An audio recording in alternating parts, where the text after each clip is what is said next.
안녕하세요.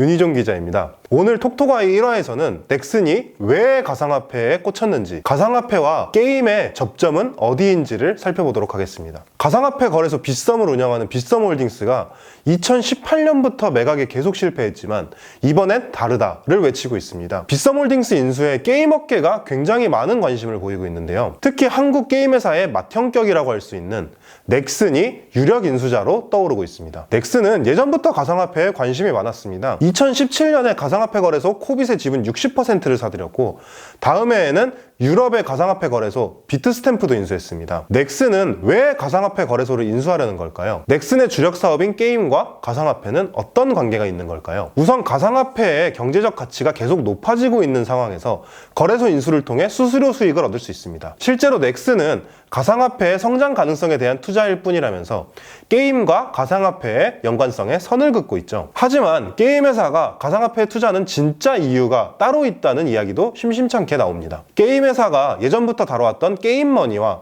가상화폐 사이의 유사성 때문입니다. 게임의 경제 시스템은 대부분 게임머니라는 이름의 데이터 쪼가리를 통해 돌아갑니다. 현금은 데이터가 아니기 때문에 게임에서는 전혀 가치가 없습니다. 반대로 게임머니라는 이 데이터 쪼가리는 현실에서는 아무런 가치가 없죠. 하지만 가상화폐는 다릅니다. 데이터이자 화폐이기 때문에 데이터 세상인 게임 내에서도 그리고 현실에서도 모두 가치를 지닙니다. 게임 안에서 통용되는 게임머니가 가상화폐로 대체된다면 어떻게 될까요? 게임은 가상화폐를 통화로 사용하는 플랫폼으로서 기능하게 됩니다. 게다가 여기서 수수료 등 부가수익도 거둘 수 있게 되겠죠. 물론 지금도 대부분의 게임사들이 사용자 사이 게임머니 거래에 수수료를 부과하고 있습니다. 하지만 현재 게임 회사들이 걷어들이는 수수료는 단순히 시중에 풀려있는 게임머니를 회수하는 기능만을 지니고 있죠. 게임이 가상화폐를 통화로 사용하는 플랫폼으로서 기능하게 된다면 게임 회사들은 이 수수료를 통해서 직접적 수익을 거둘 수 있게 됩니다. 특히 넥슨이 가상화폐 거래에서 투자를 이어가고 있다는 것을 살피면 게임 내에서 거래된 가상화폐가 현금화하는 과정에서도 넥슨은 수익을 낼 수 있게 되겠죠. 좀 더 재밌는 지점도 있습니다. 바로 NFT, 대체 불가능 토큰입니다. 데이터는 희소성이 없다는 특징이 있습니다. 복사가 가능하기 때문이죠.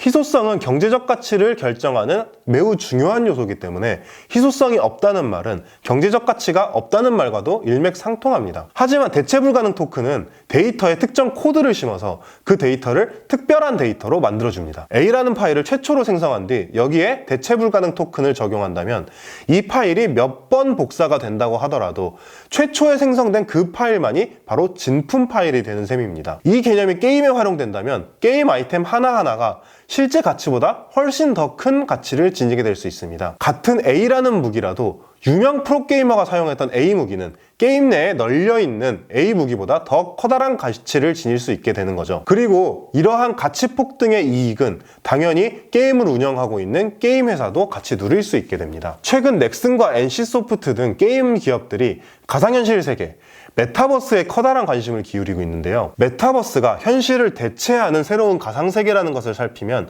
메타버스 안에서 경제를 구현하는 데에도 이 가상화폐와 대체 불가능 토큰은 매우 중요한 개념으로 작용할 수 있습니다. 국산 메타버스의 대표 주자라고 할 수 있는 네이버의 제페토를 보면 나이키, 구찌 같은 현실의 유명 패션 브랜드들이 이미 제페토 내에서 그 브랜드의 이름을 쓰는 가상 아이템을 팔고 있죠. 이미 현실 경제가 가상 경제 속으로 침투하고 있다는 뜻입니다. 물론 지금까지 했던 이야기들은 게임 경제가 그대로 현실 경제에 영향을 미치게 된다는 이야기이기 때문에 아직까지 규제 같은 넘어야 할 산이 매우 많습니다. 실제로 게임에 가상화폐를 도입하려 했던 여러 게임들이 최근 게임물 등급 분류위원회로부터 분류 불가 판정을 받고 국내에서 게임을 운영할 수 없게 되는 그런 사태도 발생했죠. 넥슨을 비롯한 게임 회사들이 가상화폐에 투자하면서도 단순 투자 목적이라며 선을 긋고 있는 이유도 게임과 가상화폐가 연결됐을 때 발생할 수 있는 사행성 논란을 미리 방지하기 위해서일 가능성이 높습니다. 하지만 가상화폐, 블록체인 기술과 관련된 시장의 관심이 높아지고 있고